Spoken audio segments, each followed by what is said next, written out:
Hey everybody, welcome back to C3 Mods. This is episode 8. Today we're going to be talking about keeping your engine cool and your interior.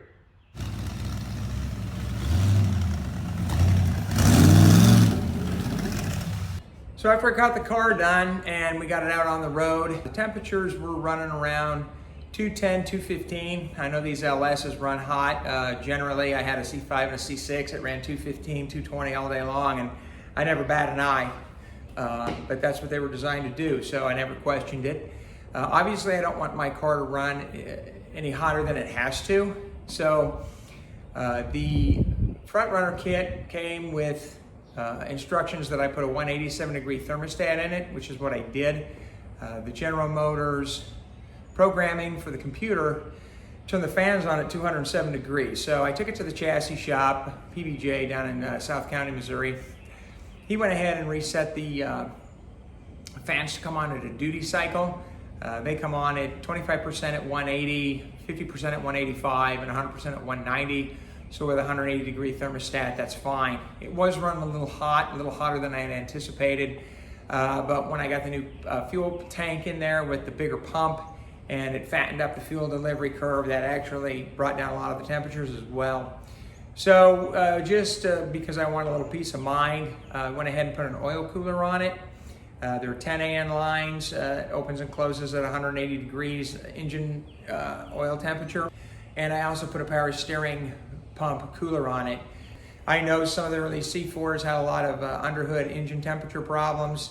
There's actually a company out that came out with a kit. I think it was a series of 3 small fans as a unit, and it came with 2 of them, so you had 6 fans. I think it was on each side of the engine compartment where you could put that in and expel some of the excess engine heat, and maybe that might have been the reason for the power steering cooler. A friend of mine has a 69 Camaro that he road raced, and he told me that his power steering reservoir got hot enough that it boiled over and dripped fluid on the track, and they asked him to get off the track. So I figured I might as well go ahead and throw one of those on there and avoid any future problems that I may have as well. So with that being said, and I have everything installed, I got the car back out on the road. It's generally, in the summer here in Southern Illinois, it's generally, between 90 and 100 degrees and 1,000,000% humidity. But the car's been running fairly consistent in town. It runs around 210. Maybe 215 on some of the hottest days, and I'm okay with that. And on the highway, anywhere between 200 and 210. So pretty satisfied with that.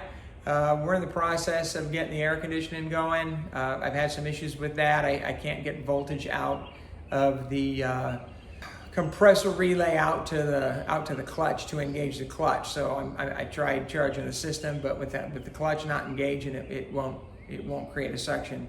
So I got to troubleshoot that. But once we get done with that, and it gets really hot out here, and I got everything running, we're in town idling around with the air conditioner on full, we're going to see how this thing really runs. But I don't expect any problems, and I will give you an update on that, let you know how that turns out. So above the oil filter here on these LS engines, you have an access for additional oil accessories. There's a factory plate that covers these 2 holes up that comes with the motor. There's plates that are made with 1/8 inch NPT threaded holes that you can use.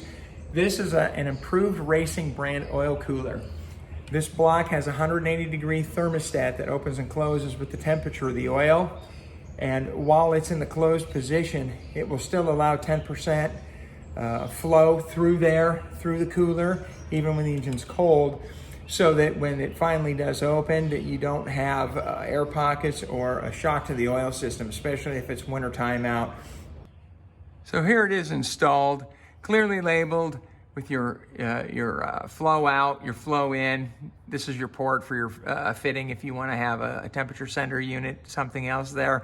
On the back side of the plate, on the back side of the block is a plate, and it's a cover that you can take this apart and get new internals, springs, seals, plungers. If this ever fails on you, that you can go ahead and rebuild it. And with that, if it does fail on you, it will fail in the closed position so that your engine will get 100% of its oil.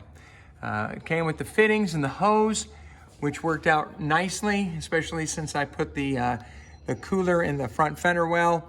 I routed as carefully as I could around everything. I used some heater hose that I cut and slit with zip ties to keep it off, chafing off the frame rail. And it comes up nicely into that front fender well unit right there. Sits by the vents, so any of the engine air that comes into the engine compartment is going to either escape through the bottom or through the vents, and that'll take that hot air away from that cooler and pull it out as well. So with the cooler installed and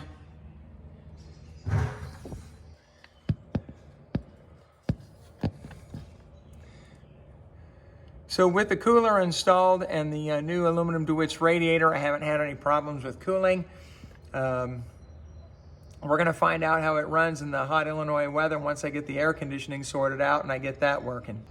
So this is the oil cooler in place behind the left front fender well. I made the bracket for it, 90-degree bends on some mild steel stock, and I used thick rubber padding to put behind it to kind of cushion it and keep it from cracking any of the fiberglass wheel housing. So this is my aluminum radiator that I've got. I ordered it from BRP Hot Rods, and it's actually DeWitt's is who they source through. This is the upper hose that I got. BRP also supplies the part numbers. I ordered the hoses from them. And the DeWitt's radiator cap right here, you can see, just a quick mention about that. So you can see right here where this was clipping the edge of the hood. So I took the radiator cap off and I went and bought a standard radiator cap and found out that those don't work. You do need to use the radiator cap that's supplied with the radiator. So I'm gonna have to get in here and maybe grind that out a little bit and put some touch-up paint there to hide that a little bit. But you do need to use the cap that's supplied with the radiator. So this is the radiator from the bottom side of my car. You can see the two spout fans here. It comes with a complete enclosed unit. I have the AN fittings here for my transmission line coolers. This is the lower radiator hose. Again, part numbers are supplied by BRP to make sure this is a good fit. Went on with no problems. And notice here, I have the weather stripping kit that is required to keep the air going through the radiator and the condenser and not around everything. So it's at the bottom, it's at the top, it's between the radiator core support and the hood, and it's in between the front side of the radiator where it sandwiches up against the core support. It's very, very important to keep that radiator sealed to that core support. So I've had a couple questions of whether or not I've heard of anybody utilizing fans on the side vents of the front fenders to try and get rid of engine heat. I have heard of that. I've actually seen it. Some of it has been done really professionally and properly, and some of them not so much. But so I put my oil cooling radiator up here behind the front fender well, right by the vents, side vents. There are companies that make those little radiators with built-in fans. D-Rail is one of them. I chose not to go that route. I didn't really think that it was necessary. My car doesn't really run hot or overheat, but I just wanted that peace of mind with the oil cooler in there. It'll preserve the longevity of the motor, and keeping it cool is paramount. So, but they do have them. You can get them thermostatically controlled to come on and off. As far as getting the engine heat out of there, you need to address the engine cooling system first. If your engine cooling system is working properly and it's built to cool the engine as it should be, and what I'm saying by that is you don't want a 700 horsepower engine and a cooling system that's going to work for a 400 horsepower car or a 500 horsepower car. I mean, you can't get too good of a cooling system. What you need is a 700 horsepower cooling system on your 400 or 500 horsepower engine. if you address those things first, you really shouldn't have to deal with too much engine compartment heat unless you plan on racing your car. If you look at some of the C3s that they use for road racing, you'll notice that they may have some type of hood vents or different side vents, and that's great. Some of them look really awesome, but you know, my car's a driver, and one of the things I realized with those hood vents is it's right on top of the intake manifold, and all your injectors and all your wiring is right there. You know, those guys don't drive those road race cars in the rain. They probably don't take them across country on road trips and get caught in the rain. So you know, that's something that you got to keep in mind. Are you gonna create more harm than good by putting hood vents in there? So, you know, I'm not against it, but that's not what the purpose of this car is for. So I didn't necessarily go that route with it. All right, well, let's talk about the inside of the car now. So y'all know I'm using the Vintage Air conditioning system for this car. One of the things that I did was to make sure that I used Dynamat on the inside of the entire car, everywhere that I could. On the inside of the firewall, under the seats, the back firewall. I even did underneath the upper rear deck portion of this car. Anything that I could do to keep the heat out and the cool air that's going to be blowing out those vents inside the car. Don't forget, behind your door panels, your plastic seals to keep the hot air out of that, especially if side exhaust, because if you're sitting in traffic, it just rises and heats the doors up. The glass tops aren't helping me any as far as keeping the heat out, but that's one of the reasons that we're running the AC in this car. Make sure everything is new, all your air conditioning lines are tight.